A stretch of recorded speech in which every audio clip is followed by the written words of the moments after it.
Dakiwapi, relatives.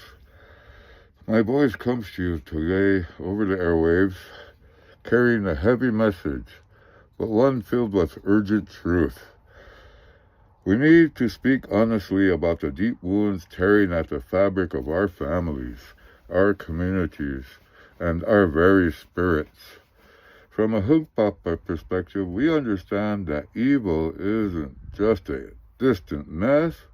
It is a living force that disrupts balance, severs connections, desecrates the sacredness of life itself. We are in a spiritual war, and it is time to name our enemies and unite to fight them. The betrayal of sacred roles and the echoes of trauma. We speak of darkest shadows, and for some of us, these shadows are not just stories, but lived nightmares. I stand before you as a survivor, someone who saw the insidious face of abuse within the very system meant to protect the foster home. I remember being locked in rooms with no food, only bags of chips and cereal thrown in. I saw a tiny girl, barely more than a baby herself, cracking peas into mush to feed the infant she was forced to care for.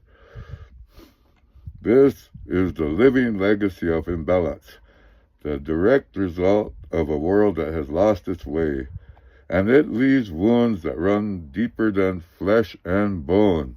In our Lakota way, the roles of men and women are sacred, intertwined, and vital for balance.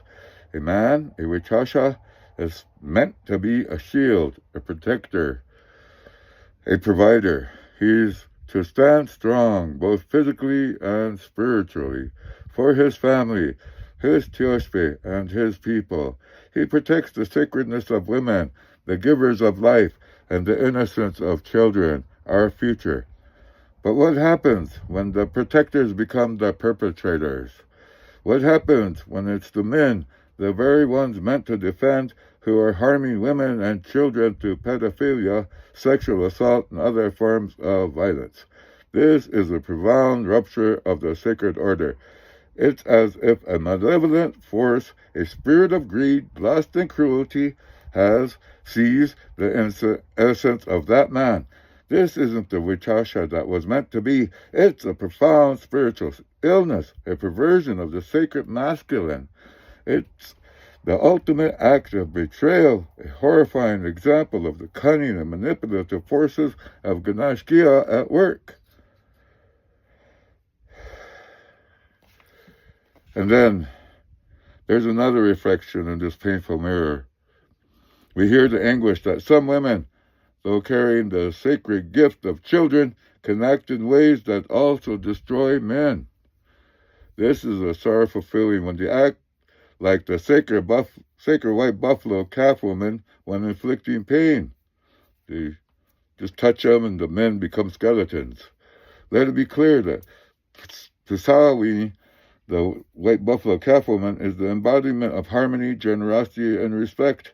To invoke her sacred name while causing pain, whether through manipulation, disrespect, or the wounds of unhealed trauma, is a profound contradiction. This pain women inflict could stem from their own deep, unhealed intergenerational trauma, from experiences like those in very foster homes I survived, leading to anger, mistrust, and action that inadvertently harmed the men in their lives, leading to further fracturing families and eroding the masculine role.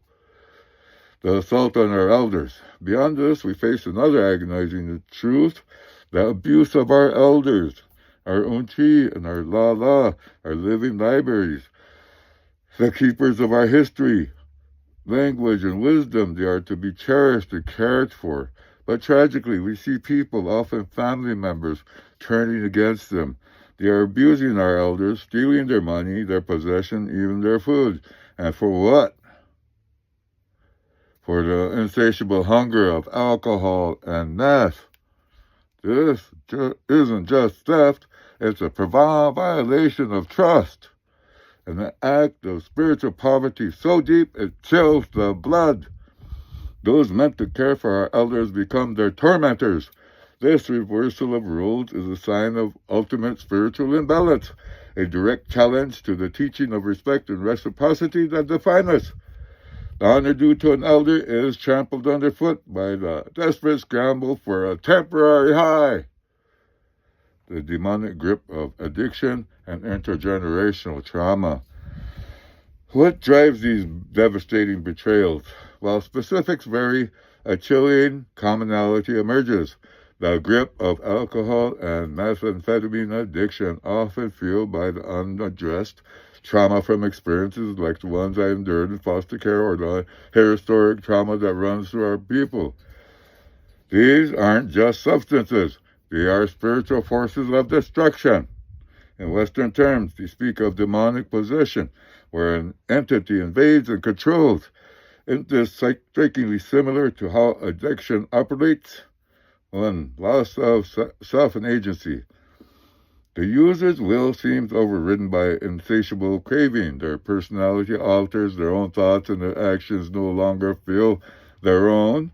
It's as if another entity has taken residence, dictating their choices, pushing them towards self-destruction, isolating them from their community. This is often the outcome of deep, unhealed wounds, twisting minds that were once vibrant, manifestations of distress. We see extreme emotional turmoil, aggression, and inexplicable behaviors.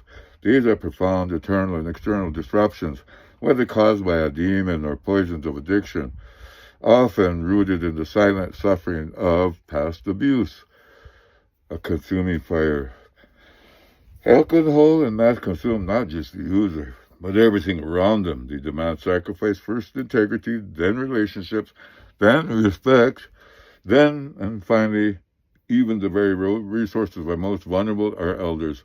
They whisper false promises of relief, but deliver only deeper bondage, turning individuals into agents of devastation within our own homes, continuing cycles of pain initiated by earlier abuses, waging war for balance and healing of a shared path. This is a spiritual emergency. We are fighting a battle for the soul of our people, for the very foundations of our Loko Choha.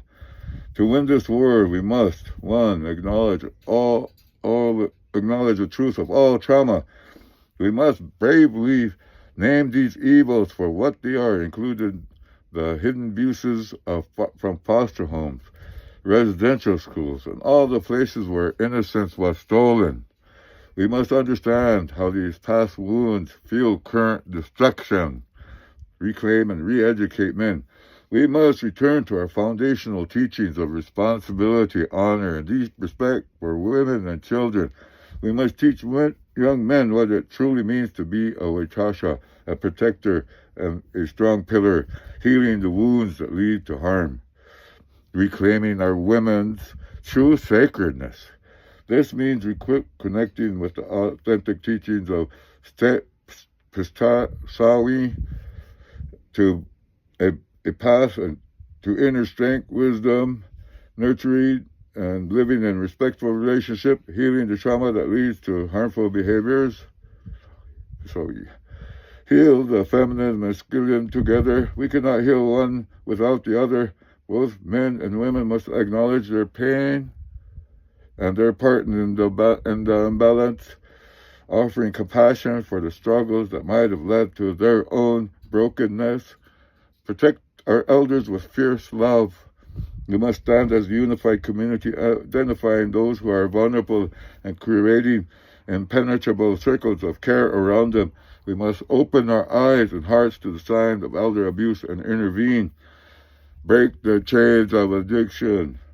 This means continuing dedication to healing, cultural relevant recovery programs, and showing compassion for those caught in addiction's grasp while holding them accountable. We must drive out these destructive influences with the power of our ceremonies, strengthen the Tiospe and community. By rebuilding strong family structures, fostering kinship, and holding each other accountable to our sacred values, we create an environment where such evil cannot thrive in the shadows, ensuring no child experiences hunger and neglect I once knew. Call upon Wakatanka. Most importantly, we must return to our spiritual roots. We must pray, perform our ceremonies, seek the guidance of the great mystery to purify, to heal, and to restore our homes, our families, and our sacred hope. This is a hard road out there, but it demands courage, compassion, unwavering commitment. But it is our road, the path back to Wahohola, to Wachantoga Naka,